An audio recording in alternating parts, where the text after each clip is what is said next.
Pain is God's megaphone. It was his way of making things clear to me.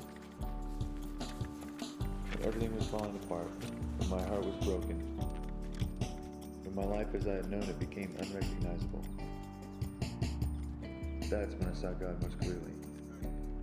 That is when the simplicity of being intimate with God burned through the pain. I could sense that God knew. At my core, I felt that God was the only thing bigger than my pain. He offered hope that good could actually come out of the pain and confusion.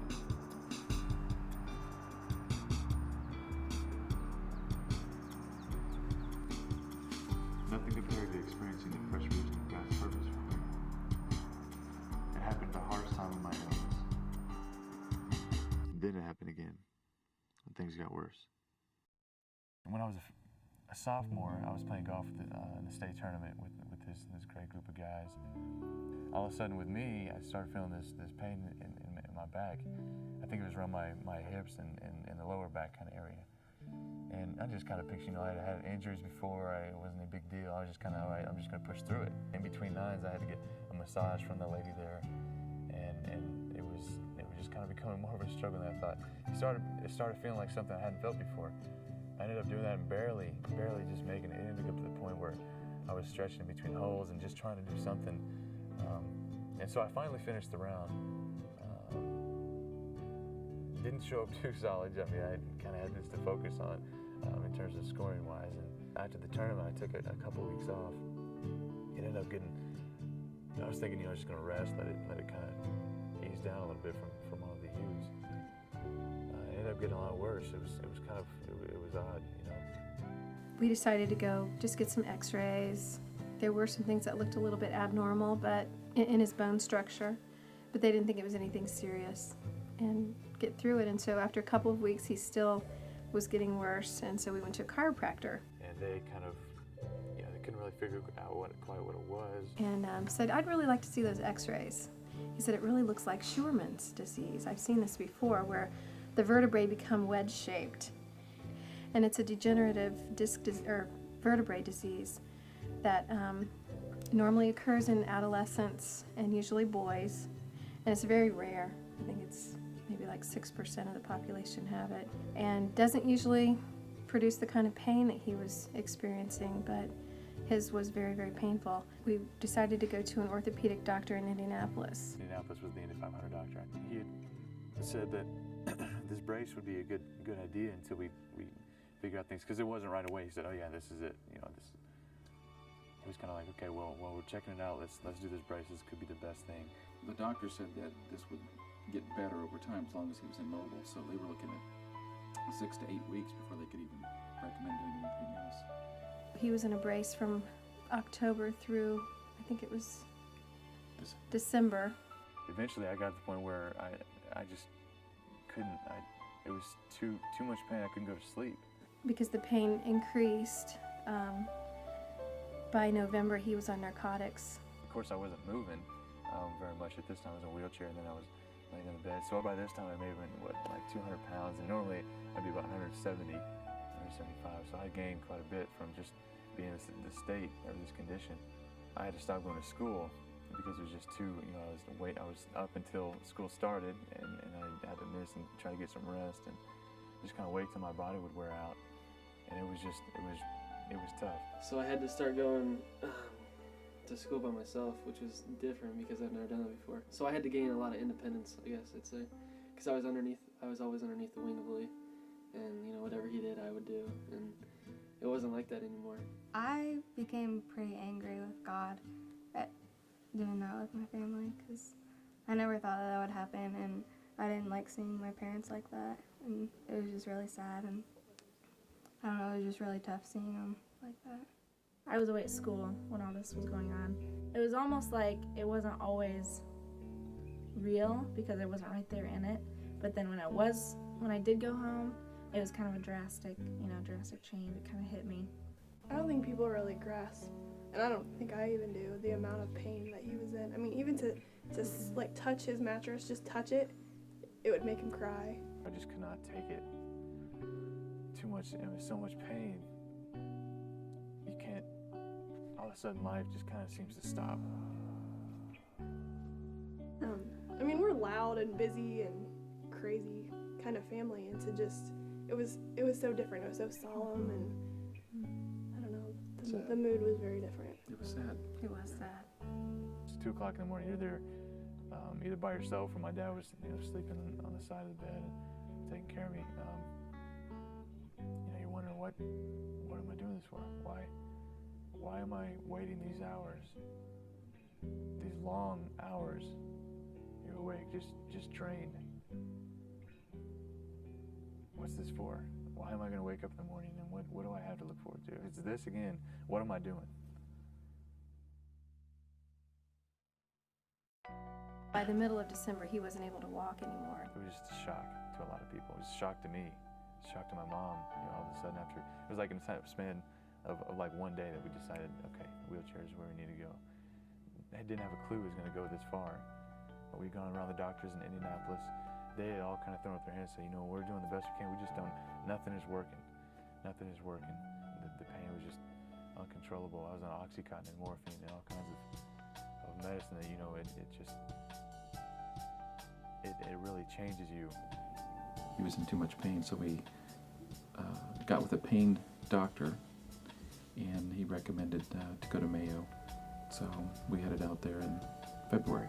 We stayed out there for a couple of weeks, and they did a whole team, looked at him from the neurological standpoint and orthopedic and even psychological. And so these guys would throw your condition and your files down in front of a table and just kind of, they would just dig in and work it out.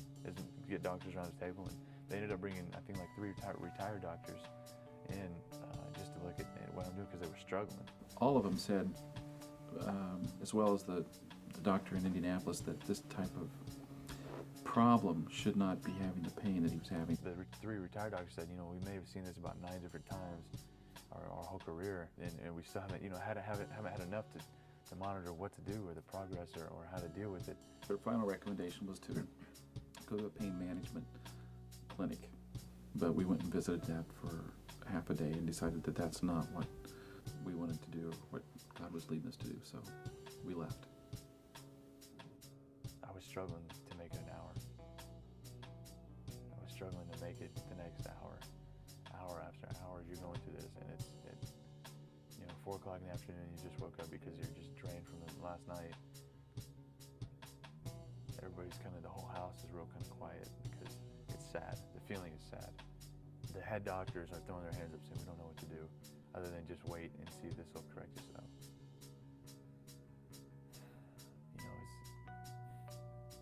I was so scared at this point. I was so scared of depression. I didn't want to get it. Depression on this end and on this extreme, and then hope on this extreme. And I wanted to be so close to this as the hope as I could. I wanted to be so far away from the depression as I could. I felt like if I even gave in a little bit to the depression, I was going to lose it, lose control of whatever I had, whatever control I did have. It was a mental. It was huge. I had to stay positive. Finally, there was an opportunity to go to Cleveland Clinic because there was an orthopedic surgeon that was world-renowned that was there and wanted to see him. So we went there, and that was quite an excursion just to get him in the car and to go 5 hours to Cleveland. It was hard enough going from, getting out of the bed into the wheelchair, out of the wheelchair into the back. My dad had, blankets piled up, this high, just so that when we go over bumps, it wouldn't, hurt, because bumps on the road was literally, I was just kind of writhe in pain. It was just incredibly tough. At this point, beyond what I had imagined ever possible. It was hard enough just getting him out and getting him in this taxi that picked us up at the Ronald McDonald House, and then they took us to the door. And so we were at the doctor's, and he was very, very uncomfortable. And we sat there for an hour. Finally, the lady came out and handed us a form and handed it to Lee and said, we need this filled out. Well, he was so uncomfortable that he couldn't fill it out, and so I started to help him. She says, no, he needs to fill this out. About 15-20 minutes later, she came back out and said, we've got to see the doctor soon. He is in too much pain, or we're leaving. So finally she said, okay, well, you can come back. And so we went back to the doctor's office, and there was a nurse back there, and she started asking us the very same kind of questions that were on this form. And I said, this is ridiculous. This guy is in so much pain.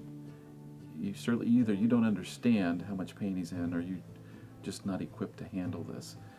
So I said, finally, this is going nowhere. This was after a couple of hours, and we were still at the form stage. It was just so frustrating. And so I said, we're leaving. It was very disheartening because our goal was to go and see this doctor. And we went downstairs and we called the taxi, and we laid Lee down on the bench, and the taxi didn't come. 20 minutes later or half an hour later, and all the time I'm sitting there with Lee, he's in such excruciating pain, and I'm trying to sing to him in this lobby and read scripture to him and rub his hands and try and bring him some comfort. And I said, God, this is just not fair. I know that we're not supposed to have any more we can handle, but this is it. Lee can't take any more, and I can't take any more. And another half an hour goes by, and because the taxi didn't come for probably a couple hours, and this was so unusual because I kept going back to security, and he said, I have no idea. This never happens.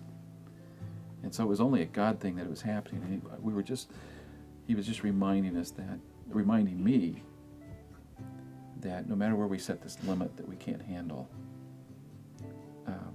it's not God's limit, but he can get us through. And after the taxi finally came and we got back, it was 3 hours, and we made it. That moment was a real important time for me to realize that we can get through anything.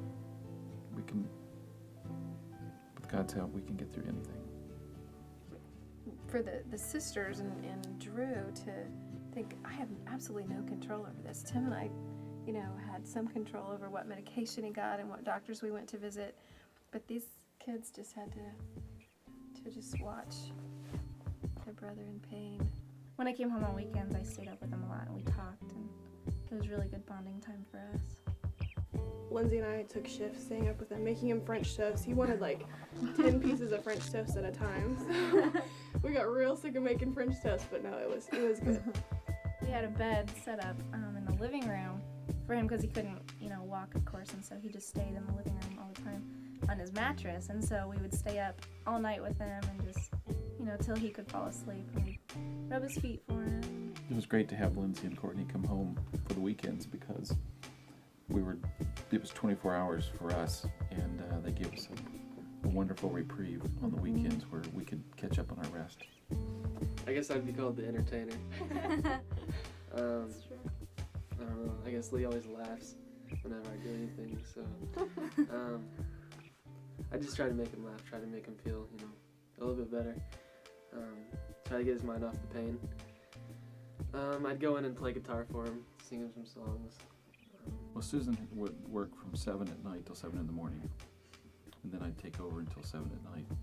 We rubbed his feet all the time and just tried to sing to him and read scripture to him and that kind of stuff. So they did a lot of that, which really helped. And it was incredible that we could do anything that would give him any comfort. Lots of times rubbing his feet was the only thing that, kind of got his mind off that intense pain. We always heard growing up that, God won't give you more than you can handle. And there were so many times that I thought, and I know I heard my dad say this several times too, that we thought this was it, this is the limit, we can't handle anything else. And he just kept pushing us and pushing us. And it was amazing to see how much faith we actually had, thinking that we weren't going to be strong enough. And Lee was amazing. Like anyone who came to visit us, visit Lee, anyone in our family would say he was the one who was in so much pain but held everybody together too. Whenever you would ask him, Lee, how you feeling today? How you doing? He would always, of course, cover it up because he was put on, in front for everybody so that we wouldn't feel his pain like he did. But he'd say, I'm okay, and then he'd turn right back around and say, how are you doing? How's your day today? What have you been up to? And, what his biggest question was, what's God doing in your life today? That was always encouraging to hear him, always have that outlook and always have that faith to want to know, to invest himself in other people, even when he's hurting so bad. after the Cleveland Clinic, and it was there that God really spoke to Susan and pointed us towards this pain clinic in Miami. After the second phone call, I said, I'm really surprised. Is this a very big place? Because I could get right through. She said, nobody ever gets right through. I always answer messages. I never speak with anybody directly on the phone. So it was obvious from that moment on that, God was orchestrating this whole thing. And our church family came through with helping financially because it was very expensive to get there. I ran out to get the mail, and there was an envelope, and it wasn't sealed or anything. It was just kind of thrown in there, and it was, plain white. It just said the Taylors on it, and it was hundreds of dollars. I mean, like ones, fives, tens, whatever. I mean, it was just packed full of, I think it was it like $700 or something. God really orchestrated every bit of it. We could be there a certain day. We got all the arrangements worked out to get there that day. Now we're here in Miami. The one place it's called the Rosamoff Pain and Rehabilitation Center, I think.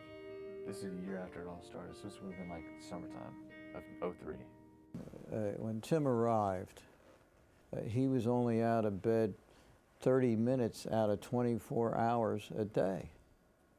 So you can see that the pain was so overriding that functionally he just was just not with it, period.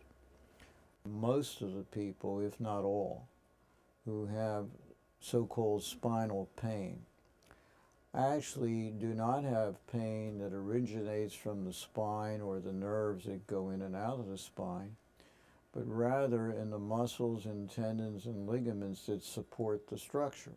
Everything that we saw that was troublesome to him was in this muscular situation, which in itself was deteriorating because he wasn't using his body.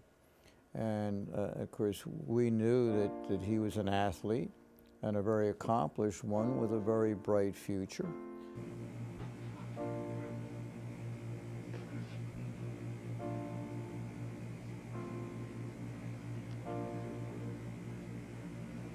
They tell you that if you come in here, it's going to get worse. I'm thinking, okay, I'm already past my limit of being able to imagine where this is at. This, have good luck trying to make it worse. The crazy thing is I could see God in the midst of all this, and yet it still got worse. I had been through physical therapy, during this time. Nothing at all like this. It was so much more intense, more extreme. I talked with Lee on the phone late tonight, and he sounded painful. It made me cry. I want to be with him so bad, and I want this to be over for him so he feels better. The first 2 weeks, I was getting detoxed off medication. I had been away from my family, who I depended on for the past year. I was alone. I was the youngest by like 20 years. I was in this crisis. I had all this medicine, living with somebody I didn't know. I was in this foreign environment, 1,000 miles away from all these things added up to being just completely uncomfortable. I was broken at this point. Anyone who is suffering for any significant period of time develops psychiatric type problems. One's brain wouldn't be normal if that didn't happen, actually. A guy who's looking at a potential career as a professional golfer, he's now totally dependent on his family. He had to have been psychologically blown away. And if he didn't have strong faith that he has, I'm not sure he would have, come out of it as whole as he did, because that's trauma. You don't really know if you trust the Lord or not until you get to the point where it's life or death. I mean, we can think and we kind of have control over sometimes when things are going well. But at this point where it was the Lord and I doing this together. My dad would call in the mornings, and that was what I looked forward to the most. He'd call and he would talk to me over the phone. Just had almost devotions, just a few minutes of encouragement and saying that he loves me and I'm loving him. And I would hide that. I wouldn't want to tell him what was going on there. I would try to put up a front. I didn't want him to think I didn't want him to know what was going on, because it was just a nightmare. God gave him some tremendous opportunities to declare God's goodness and to tell people about Jesus, including the guy that started this Rosamoff. Dr. Rosamoff would come in the mornings and be like this and kind of give out the plan and see how you're doing. And so one morning I was really struggling. I was crying just uncontrollably. just crying. It was just a wreck, you know. And he came in and I had told him, I said, you know what,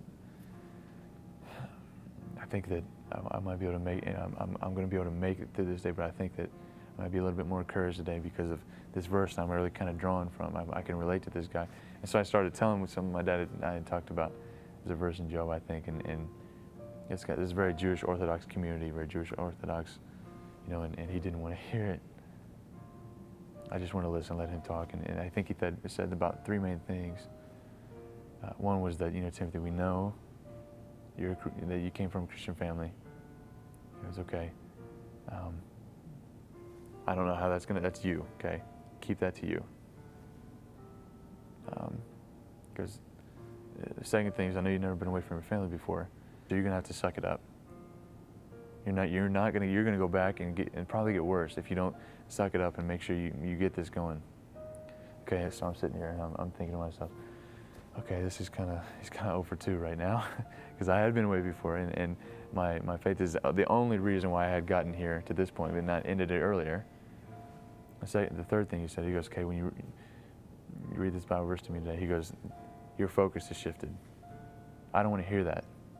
I don't want any part of that in this place. He thought he needed to focus more on his physical condition, and focusing on his spiritual condition was kind of, he felt like getting in the way. Mm-hmm. It was tough, you know, this guy telling you, and that's all you had, basically telling you to stop. Well, I just couldn't. I mean, it was me. Not that I was extremely vocal about it, but it was just, that's who I was. After this, I got to my lowest point, and it was the hardest time I could have ever thought about. I'm in a place where nobody ever wants to be. Nobody ever wants to feel. Life is just closed in on you. It's all dark. I mean, it's a wreck. You feel like you've got nothing left, and you got so much ahead of you. I couldn't eat. I couldn't think. I couldn't talk. It was just so hard. He went on and on and on about how hard it is to hide the pain, how he cries himself to sleep every night, how he thinks we think it's not that hard and he's a wuss. I told him to stop assuming how we feel. I opened this letter from someone. I forget who it was, but they kind of said this thing. He said, you know what? I think that really the Lord is kind of taking you through this process, and He's saying, you know what? I need to send one of my angels, Lee Taylor, down there to impact this guy or even this community of people in a way that their lives will be changed. And it just had an effect on me where it started. I started gained a little bit of hope, and I was saying, okay, well, wow, you know, if God's going to use me and trust me like this, and if I can do this for someone else, then it almost made it a little bit more worth it. I started thinking about others again, as opposed to what I was having trouble with. I hope and pray their hearts are more encouraged by Lee's faithfulness and trust in the Lord for his well-being, and that they're challenged to trust in him the same. After this point, I started going in with a different attitude, a different mindset, and I was just determined. I had started making a lot of progress after that. Things started lighting up a little bit. And he walked all day without a walker. I asked if he needed to hold on to the wall or railing or someone, and he said, no, I've been walking all over this place on my own.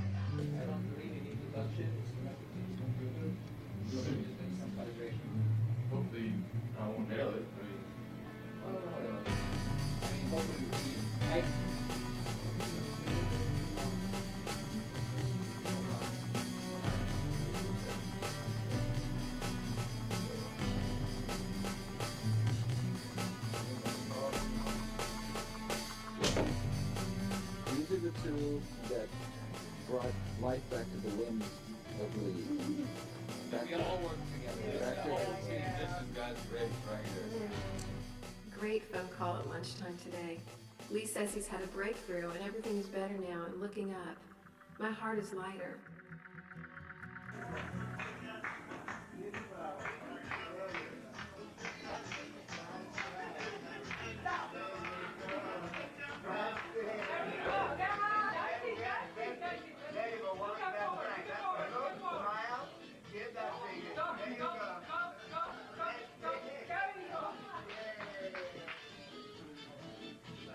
We continue to be encouraged by Lee's progress and positive attitude. His only concern seems to be that those praying for him have heard simply that God has healed him.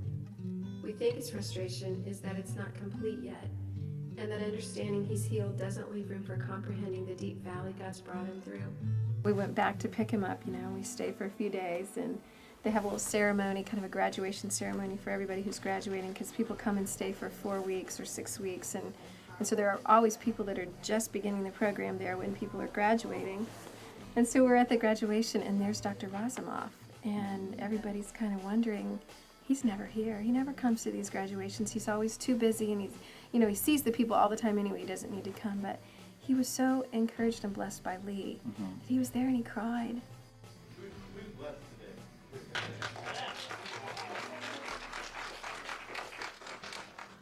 Tim inspired so many people when he was here and motivated many people who had no hope either. I want to give God the praise, all the glory, because without Him, there's absolutely no way that I would have gotten my strength to be able to be so determined and make it as far as I have. Yet I still have so much to go. So I want to give God. That strong faith, it was unstoppable. It was wonderful. And it was out there every day, every minute, and I think that it carried him through. And at the end, after everybody cleared out, this guy, Dr. Razumov, had came in and he came in and kind of grabbed my hands and said something to the extent of, Timothy, you never know how you impacted this place and me. And he just started crying, and it was just like, this guy just last 2 weeks ago was telling me to drop it. Cut it off. I don't. And it was just, it wasn't me. It was just, I think, God at work.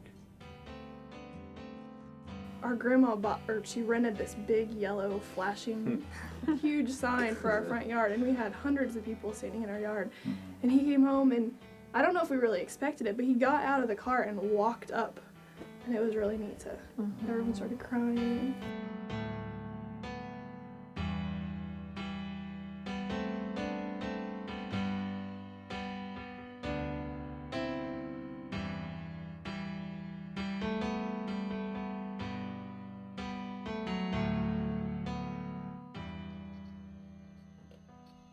We're still constantly amazed at all the support and encouragement and love we got from The body of Christ. the body of Christ.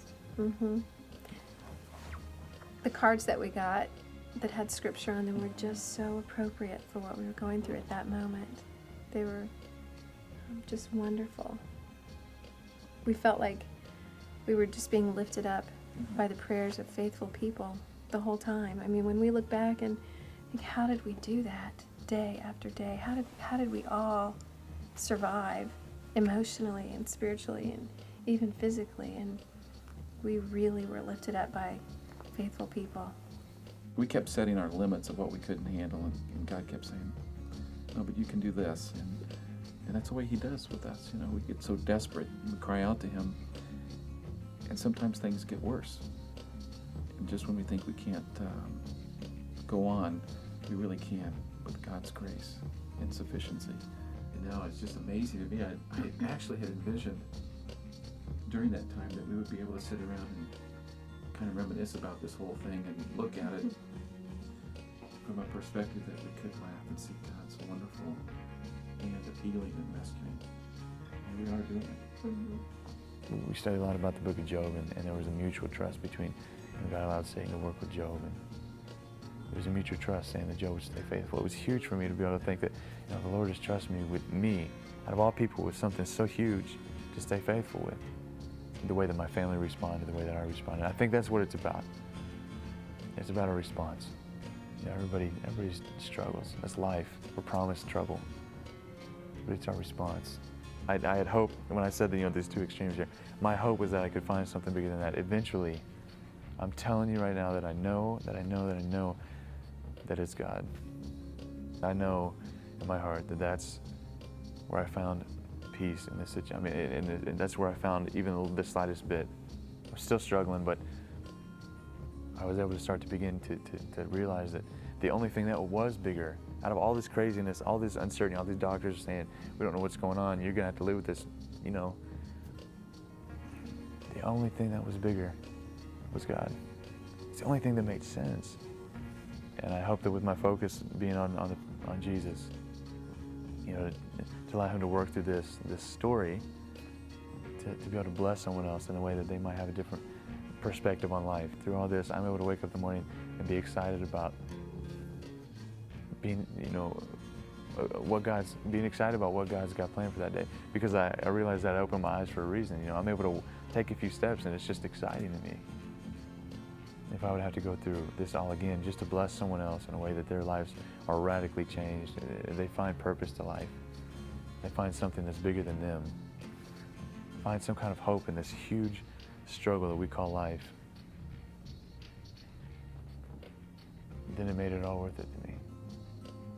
I hope we would all be so willing, you know. We're all, you know, place our lives in God's control every single day, and, you know, to think that we wouldn't be as willing to suffer and go through bad times as we are to go through the good times is not good.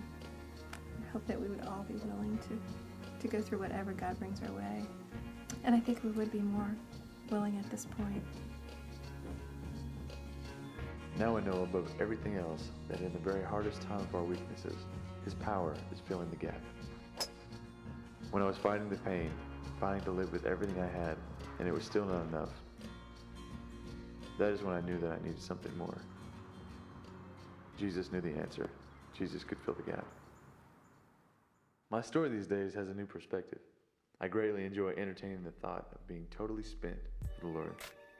Somehow there's a unique feeling of satisfaction and calmness when I am giving of myself for other people because of Jesus. It makes me feel as if I have a reason to keep on living in this world so full of pain and heartache, to be able to comfort and love someone the way that Jesus has loved on me.